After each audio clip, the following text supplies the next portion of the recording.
seen ñeel élection présidentielle bu 25 février atum 2024 sa question bi nga xam te moom nga ci laajoon moom mooy est-ce que ñoom ñi le war nañoo mën a doon président de la République bu Sénégal. Oui, war nañu mën a doon surtout candidat parce que dina compliqué trop ci potentiellement candidat parce que dina compliqué trop ci ñoom awa lu tax muy compliqué parce que yoon dafa am lu mu wax ci mbir mi au travers de bon évidemment il faut aller le chercher c'est vers les articles 57 41 bi aussi 29 30 du code électoral donc boobu yooyu itam am na ci solo trop donc il faut aller les voir mais pour résumer dama bëggoon juste ñu bàyyi xel ci waxtaan boobu et puis ñu gën ci gëstu jëm ci waxtaan dans les jours et les semaines à venir parce que ça pourrait être très compliqué et on pourrait comme man des fois damay bëgg di anticiper tuuti ci yi fi mën a xew parce que ci yooyu laay gëstu et ben c'est sûr que dina am ay problèmes pourquoi parce que yoon dafa ne boo nekkee ci parti politique boo nekkee ci parti politique comme par exemple le cas de par exemple Guy Marius Sagna je pense à Birame Souleye Abbas je pense à Abbas aussi El Malick entre autres Abbas Fall et ben ñooñu dina dañu nekk yoon dafa ne pour nga nekk candidat il faut que ce soit un parti politique bu lay porter wala mu doon ay indépendants yu la porter pour le cas de ñi ma jot a cité nii léegi ñoom Guy Marius Sagna entre autres il faudrait ak même ba ci Mimi Touré aussi et peut-être même sax Boun Abdallah Dionne il faudrait que parti politique mu porter leen il faut que Boun Abdallah Dionne parti politique porté wu ko parce que tout simplement moom Boun Abdallah Dionne parti wala coalition de parti bi nga xam ne foofu la nekk encore officiellement parce que démissionné wu fa eh ben ce parti cette coalition de partis politiques là Benno Bokk Yaakaar donc moom porté wu ko donc lenn rek la mën a def moo dem wuti ay coalition de personnalités indépendantes mais pour nga nekk coalition pour moom mu mën a jiite coalition donc de personnalités indépendantes il faut que moom justement comment dire il faut que moom Boun Abdallah Dionne moom mi nga xam ne mu prouver que ni bi mu génnee par exemple ci APR par exemple bi ñu ko xamee woon parce que xaw ma ndax amoon na carte APR wala déet il faut que mu comment dire il faut mu prouver que ni génn na APR depuis longtemps parce que pour nga nekk candidat indépendant non seulement waroo bokk ci parti politique mais il faudrait que yow bu fekkee ni mës nga politique nga génn ci au moins depuis 1 an ci ginnaaw ndax nga mën a considérer sa bopp comme justement indépendant donc boobu dina compliqué pour moom dina compliqué aussi surtout mais bu kaaw Mimi Touré moo gën a leer te maa ngi ciy gëstu nii mais j'attends d'avoir aussi des précisions peut-être parce que peut-être que j'ai des limites je n'en sais rien mais je sais juste que ni li may wax ni lu am solo la te lu jar a bàyyi xel la je pense au cas de Mimi Touré bi nga xam ne moom nekkoon na ci parti politique parce que booboo gën a wóor sax parce que nekk na fi premier ministre nekk na fi ministre bokkoon na ci APR te fasoon na ci loo xam ne feeñul woon pas forcément ci Boun Abdallah Dionne parce que Boun Abdallah Dionne mën nañu considérer comme Abdou Mbaye rek la woon je n'en sais rien wala peut-être que xaritu Macky Sall rek la woon loolu moo tax mu jëloon ko amoon confiance ci moom def ko premier ministre mais quelqu'un comme Mimi Touré mi nga xam ne militante la woon confirmé au niveau de l'APR kooku bi mu génnee APR matul 1 an te comme coalition parti politique APR duñ ko porter donc forcément il faut mu dem wuti coalition de personnalités indépendantes te personnalités indépendantes yooyu moom bu ko naree wuti moom il faut que moom mu nekk déjà une personnalité indépendante te pour mu nekk une personnalité indépendante le fait que ni avant loolu nekkoon na ci parti politique il faut que au moins xam nga yaa ngi may suivre il faut que au moins mu génn APR pour ñu mën a considérer léegi ni personnalité indépendante il me semble que ni ce n'est pas son cas à Mimi Touré boobu sax moo gën a leer parce que bi mu génnee APR histoire u Assemblée nationale boobu moo taxoon donc boobu tamit dinañ ko seetaat pour les cas de de ñi ma doon cité noonu nga xam ne les 4 ou 5 personnes yi nga xam ne ñu ngi nekk au niveau ci biir Pastef parti bu Ousmane Sonko doon jiite eh ben ñooñu tamit dina compliqué trop si ñoom parce que dem nañu sax ñoom ba demander ay fiches ñoom tamit fiche de candidature fiche de parrainage mais est-ce que mën nañu nekk candidat ces personnes là ñoom Abass Fall El Malick ak ñoom Birame Souleye Bassirou Diomaye entre autres est-ce que mën nañ ko nekk dina compliqué trop pour ñu nekk candidat dans l'avenir te jàpp leen bu baax parce que xam nga wax boobu jotagul mais bàyyi leen ci xel pour que ëllëg on en reparle parce que Guy Marius Sagna ñëpp xam nañu c'est vrai que Frapp France Dégage la bokkoon mais Guy Marius Sagna après li ko dugal Pastef mooy li ko def député Pastef représenté même le Pastef dans le sud de la France dans le sud de la France dans le sud du Sénégal mais notamment à Bignona donc ñëpp xam nañ ni donc ci Pastef la bokk léegi te Pastef boobu mais bii beneen cas bu xaw a wute la ak yi ma jëkk a wax léegi Pastef il faut que yoon dafa wax aussi ci article 57 dans son alinéa 2 la foog na 2 ou 3 je sais plus ah Pastef dafa yoon dafa ne article 57 boobu dafa ne bu fekkee ni da nga war a nekk candidat il faut absolument que yow sa bopp parti bi lay porter mu doon un parti légalement constitué mais il me semble que ni Pastef existait tout parce que tout simplement Pastef dañ ko dissoudre est-ce que ci dissoudre si loolu sax dissolution boobu jàppoo ni que lii nga xamante ne moom lañ teg nekkul ay stratégie parce que tey jii xëy na seen leader muy Ousmane Sonko mi ngi ci biir kaso bi te jàpp nañu mënul voter donc mënul nekk candidat ci li nga xamante rek moom mooy élection présidentielle yi est-ce que lii nii nekkul ay stratégie pour que quand même liggéey bi nga xamante ni ñu ngi ko doon def depuis début ba tey mu bañ a nax sa stratégie pour lan pour waa nguur gi wala pour ñoom seen bopp pour ñaar yëpp waaw léegi ñoom bu fekkee ne ñoom pour ñoom la par exemple le fait que ñu am dem wuti ay parrainage ak yooyu pour nekk candidat awa bon moi je pense que dañ koy def noonu pour parce que dañu am envie jàpp leen bu baax li ma leen di wax aussi parce que ëllëg moo tax dañ koy def noonu rek pour continuer à exister politiquement ci opinion bi mais ils savent pertinemment parce que yoon moo ko wax pour ñi may déglu nañ dem xool immédiatement article 57 bi dinañ gis li ma wax foofu parce que un parti qui est légalement constitué dootul Pastef parce que un parti Pastef est un parti au jour d'aujourd'hui illégalement constitué maanaam Pastef amatul léegi benn solution kese la ñu am xëy na mooy ci solution boobu sax baaxul parce que beneen possibilité aussi pour nga nekk candidat mooy ay personnalité indépendante porté la aussi bu fekkee ni amoo parti wala coalition de partis légalement constitué am nga beneen possibilité mooy ay personnalité beneen parti waaw non c'est que il faut nga nekk une personnalité indépendante ay nit ay personnalité indépendante yow tamit boot la maanaam nga libre de tout obédience partisane je pense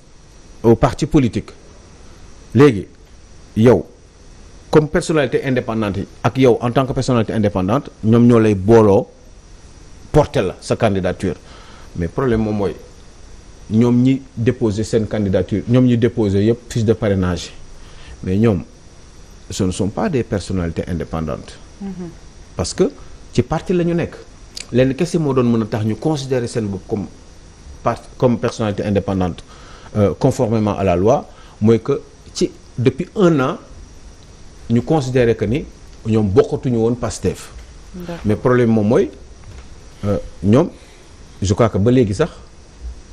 ñu ngi Pastef Théo tu voudrais intervenir. Bon, je voudrais dire une chose. Peut-être que xëy na ñenn ñi xamuñu ko.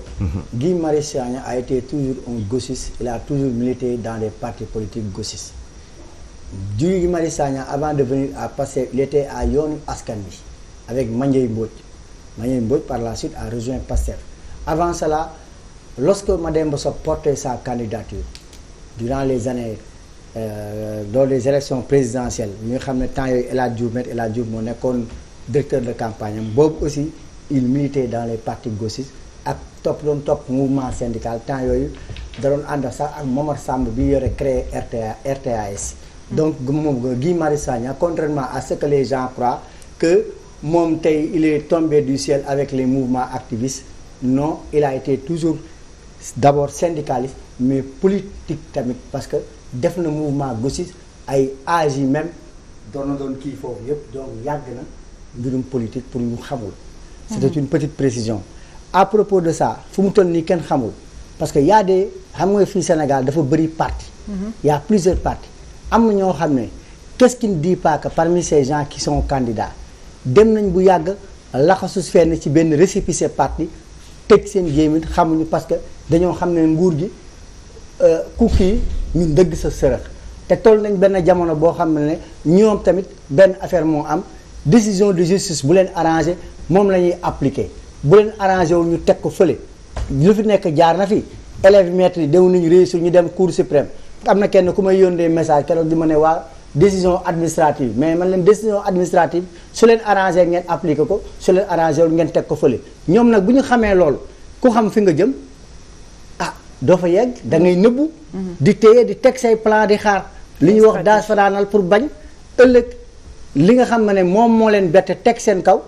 ñu ragal ne mën na leen comme mën na leen fekk fële ñuy nëbbu ñu dem benn récépissé parti héberger leen ñu noppee noonu di xaar di def ndànk-ndànk parce que dañu ne suñu tegee par exemple 5 personnes ou 6 personnes ñu dem à l'aventure est-ce que dinañ jël ñëpp sànni leen ci mbalit loolu mooy question bi. d'accord bu ñu sànnee ñëpp nag ci mbalit ñoom ñu jàpp ne kon benn gaañ moo leen di déranger képp nga xam ne moom si parti boobu la bokkoon moom mooy déranger parce que njort nañ ne peut-être moo leen nar a andil problème élection yi nan lañ leen def pour écarter léegi nag fi mu toll nii nag équation à plusieurs inconnus la. effectivement en réalité il s'agit d'une fiche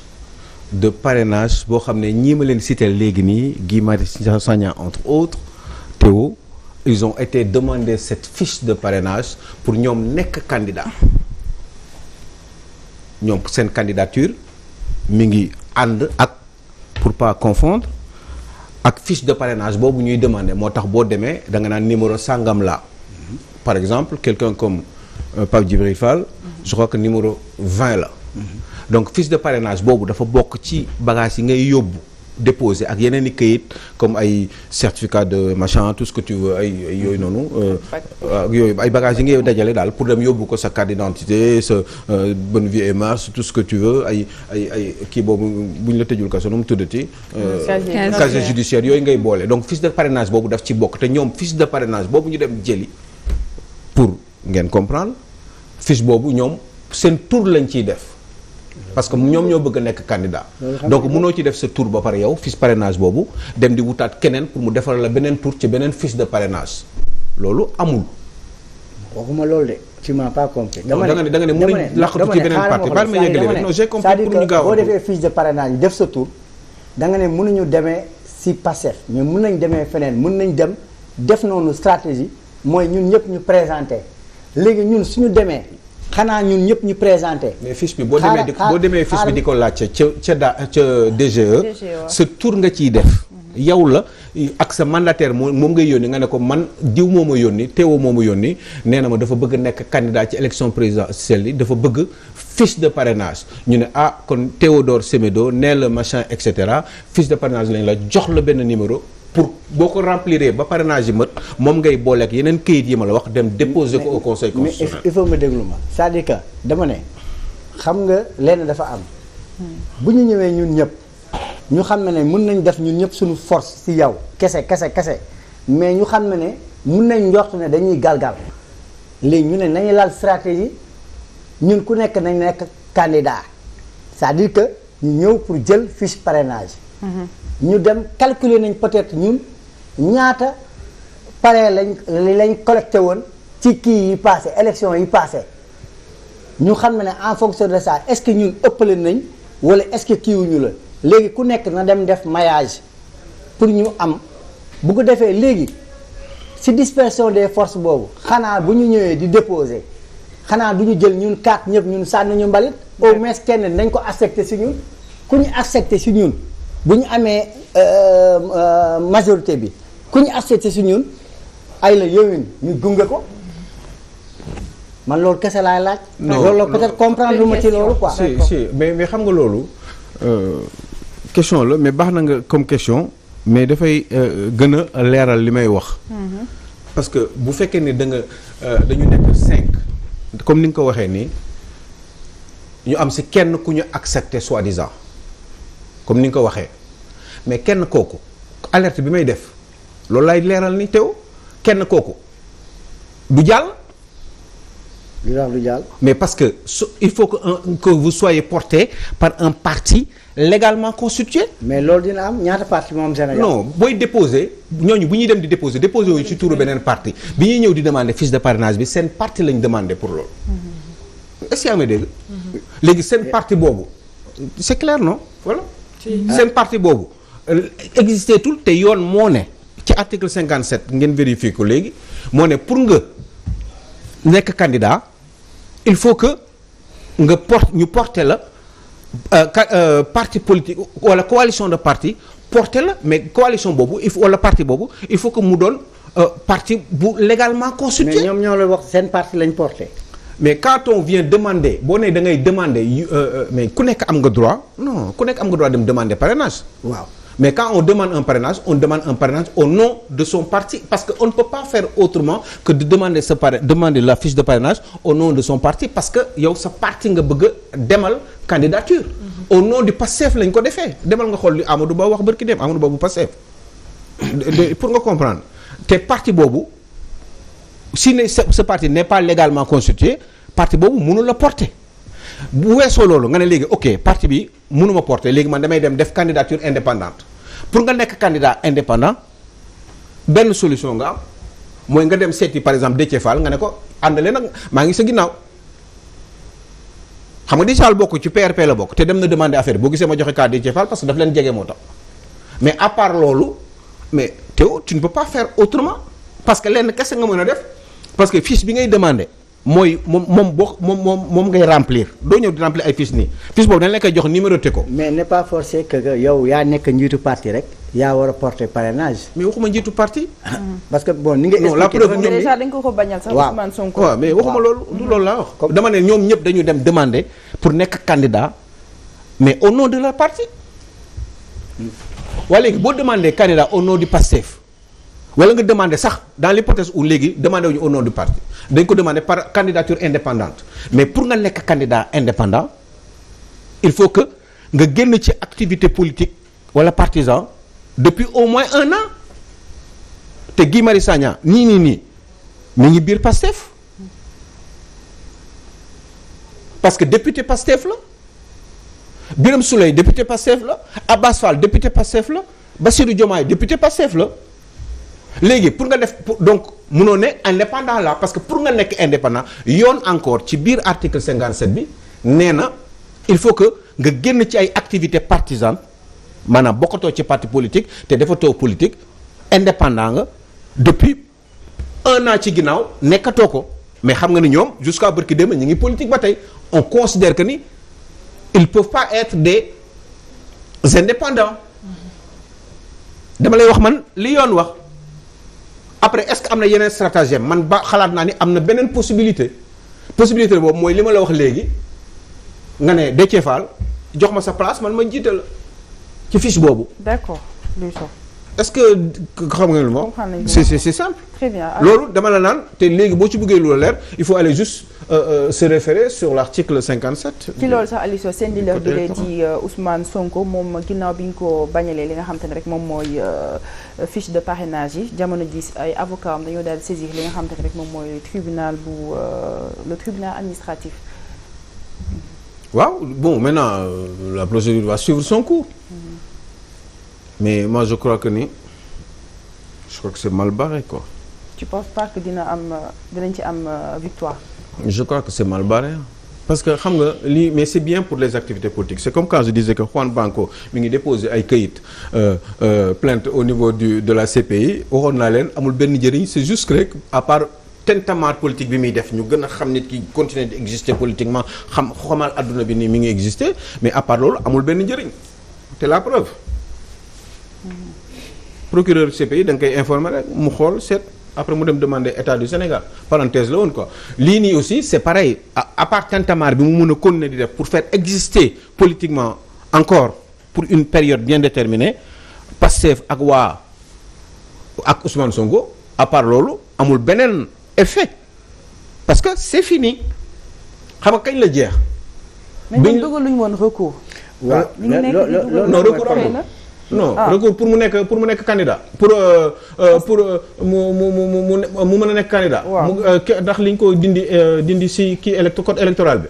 non recours boobu bi ñu ko defalee notification boobu le 3 août il avait 5 jours maanaam il avait jusqu'au 9 août pour def recours pour wax ni man d'accorduma ci affaire bi te recours boobu bu ko defoon il serait suspensif léegi nag ci sama information ak information ñu bari xam nañ ni ci période boobu mu jotee ñu defee kayit bi ba le 9 6 jours maximum parce que 5 jours la yoon wax pour nga def recours eh bien ñoom Ousmane Sonko deful recours parce que xëy na période boobu la waxoon dootul waxateeg justice parce que nee na pare na ci justice parce que gëmul justice su Sénégal dootul wuyooti justice. xëy na période boobu moo taxoon munul woon dem def affaire boobu question loolu kese la recours donc amul et je crois que ni buñ la deful ci liste électorale dégg leen bu baax quoi même bu fekkee ne dafa metti parce que aussi dina ñëw luy am la quoi après c'est d'une évidence que ni comme recours boobu amul. Ousmane Sonko dañ ko parce que surtout bu ñu la condamné par contumace amuloo benn possibilité d'appel te contumace boobu kuñ ci condamné dañ lay génne ci liste électorale yi te bu ñu la génnee ci liste électorale yi boo nekkul électeur munoo nekk candidat à l'élection présidentielle donc muy wàllum DGE muy wàllum bu affaire bi sax jàlloon comme recours bi ngay wax ni ñu def ni ci cour d'appel eh ben même bu ñu ko accepté loolu sax ba jox ko fiche bi bu demee ba conseil constitutionnel nañ ko nemee yow vous n'êtes pas électeur. D'accord. Et comme vous n'êtes pas électeur vous ne pouvez pas être candidat donc yow dañuy forclore sa këyit jël ko tegee ko na la. mais aw kenn de xam nga leen am naa man pour mën naa. ñu yegg ci même sujet bi rek bañ wax leneen moom lay wax mën nañ ko appliquer comme mën nañ ko bañ a appliquer parce que fii gis nañ le ay décisions de justice dafay génn gars yi bu leen arrangé ñu appliqué bu leen arrangé wu ñu ranger ci tiroir yi. élèves maîtres yi ngi nii. non du élèves maîtres yi kii la ñu wax kenn gënu ko mag. mais nan lañ def parce que arrangé wu leen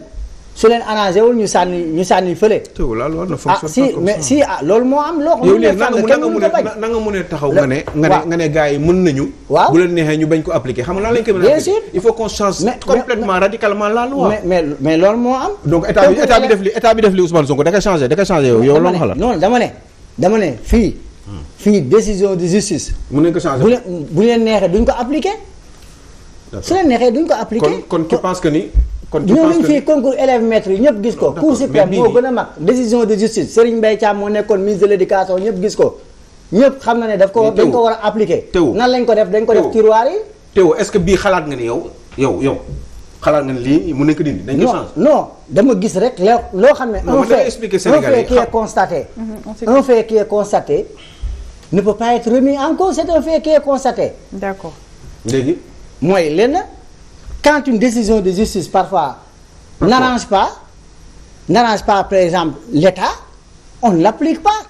léegi pourquoi cette décision mais loolu décision de justice boobu ñëpp ko xam. doo taxawoon foo mënti nekk tey. kon en fait yaa ngi bëgg a wax pour Sénégalais yi ñuy déglu ni.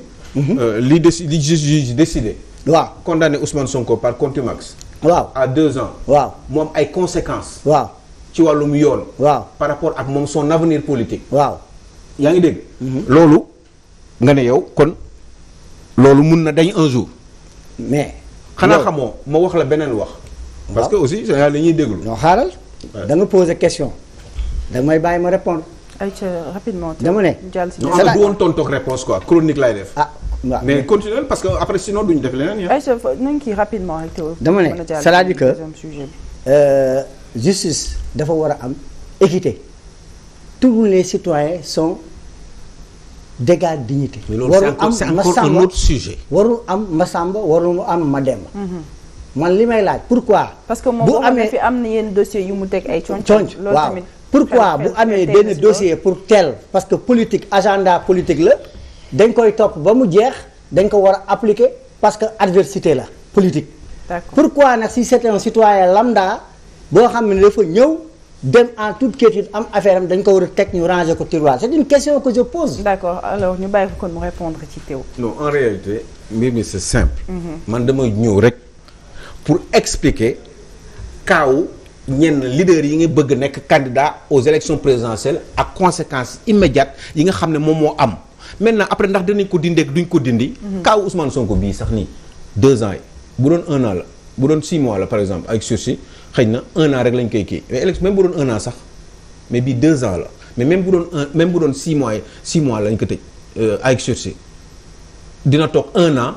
moom day du nekk électeur ci liste du nekk électeur donc du mën a nekk candidat élection yi c'est dans 3 mois donc Théo est en train de nous dire que ni fii ak ñetti weer